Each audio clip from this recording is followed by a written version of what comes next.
Mi nombre es Samantha y les voy a hablar sobre la consolidación del castellano. Para este tema elegí el capítulo 12, el castellano de los Reyes Católicos, de Luis Fernando Lara. Recordemos que la reina Isabel de Castilla fue una de los reyes católicos y personaje importante para la consolidación del castellano. Fue parte de la dinastía Trastamara. Esta dinastía comenzó a reinar con Enrique III. Este creó una nueva nobleza a quien le dio jurisdicción sobre tierras y habitantes, hecho que originó los señoríos y además provocó conflictos entre estos nuevos señores y los habitantes de las ciudades. Pero, a pesar de los problemas políticos, Castilla siguió aumentando su hegemonía en la península y su poder económico.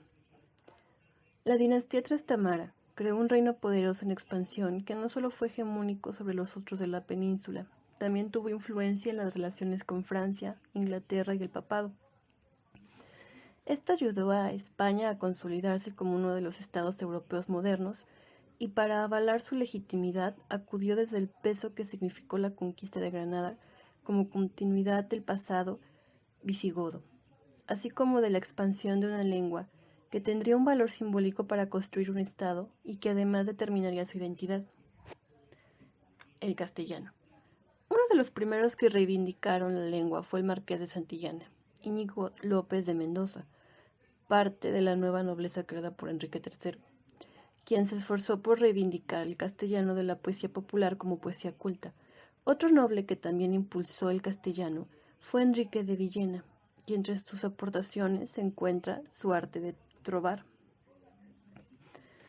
Esta obra fue orientada a la enseñanza de la métrica y el ritmo, pero constituyó una especie de primer tratado de fonética y escritura castellana, donde explica la articulación de los sonidos en castellano y la relación entre la pronunciación y la escritura.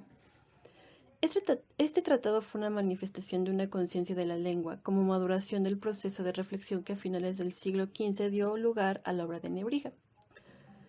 No solo en el verso empezaría a ser de interés, sino también la prosa. Esta se amplió con la aparición de las novelas de caballería como Amadís de Gaula, novelas sentimentales como Cárcel de Amor y las crónicas históricas. Pero regreso con Isabel de Castilla.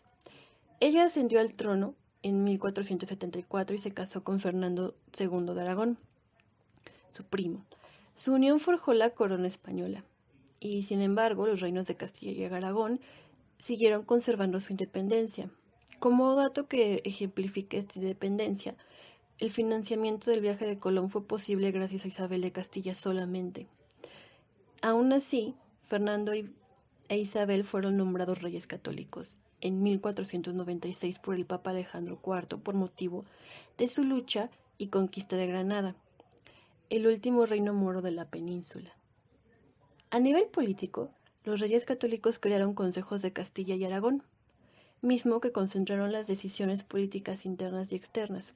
También ejercían como Tribunal Supremo y decidían los nombramientos para cargos públicos. Ambos reinos conquistaron regiones de África, pero no lograron mantenerlos y solo conservaron Melilla. También colonizaron las Islas Canarias, pero no lograron mantenerlos y colonizaron las Islas Canarias, territorio que serviría como sitio estratégico para su expansión hacia el Atlántico. Por otro lado, su reinado también sentó las bases para una unidad territorial de Castilla y León con Aragón y Navarra, además de Granada. Sin embargo, a pesar de este poder que tenían ambos reyes, el reino de Castilla y, por lo tanto, Isabel, tenía más poder político. Esto aunado al tamaño de su población, que era de 6 millones de habitantes contra 1 millón de habitantes del reino de Aragón. Esto determinó la expansión del castellano por la península. Además, León fue absorbido por el reino de Castilla, así como su dialecto quedó reducido al habla rural. Todo lo anterior convirtió el castellano en la lengua predominante en la península. En el ámbito cultural, la reina Isabel se interesó mucho por fomentar la cultura. Su profesor, el cardenal de Cisneros, fundó la Universidad de Alcalá de Henares o Complutense y además mandó escribir la Biblia políglota, conocida también como la Biblia Complutense, y que pudo ser difundida gracias a la imprenta. Gracias a esta se logró impulsar la difusión de más textos, además de volverlos más baratos y haciéndolos fáciles de adquirir. Esto impulsó la lectura y a que los escritores pudieran difundir sus textos. Después de este recorrido histórico me adentraré a la lengua castellana, la cual tuvo un papel importante para la consolidación de España y que fue una lengua que predominó sobre las demás que existían en los otros reinos. El castellano se comenzó a reconocer como español en la época de los reyes católicos, y entre sus características están las siguientes. A nivel fonológico, la aspiración procedente del fonema latín antevocal, pero que cuando el fonema F iba seguida de otra consonante o diptongo se conservó. Por ejemplo, harina es una palabra que perdió la aspiración del fonema F por estar ante la vocal A, y la palabra frente conservó la aspiración por estar frente de otra consonante. También hubo un menor rendimiento funcional de varias oposiciones que provocaron fenómenos como la diferencia entre oclusivas y fricativas.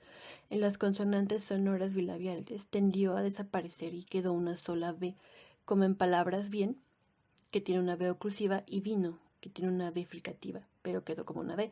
También se perdió y se confundió la distinción entre sibilantes sonoras y sordas. Por ejemplo, la ts con la z entre fenómenos sibilantes. Esta pérdida, que comenzó durante el siglo XV hasta el XVII, se le llamó la Gran Revolución Fonológica de los Siglos de Oro. Para concluir este video, hay que mencionar a uno de los grandes autores que contribuyó también a la lengua castellana, Antonio de Nebrija. Nebrija fue un personaje importante por su desarrollo de la filología y el proceso de la identificación del castellano. Nació en 1441 en Nebrija y también fue influenciado por el humanismo italiano.